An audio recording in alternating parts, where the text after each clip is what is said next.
Assalamu alaikum. In this video, how to change thickness of text in Photoshop. Let's begin. See this text, double click, press Ctrl T, stability resize the text.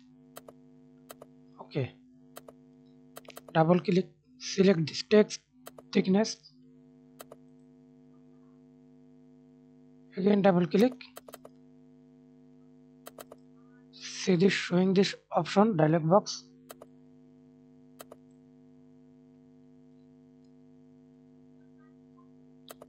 Then thickness and thickness.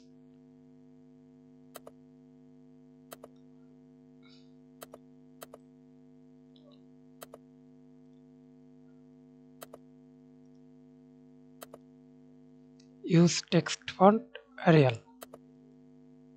Then black.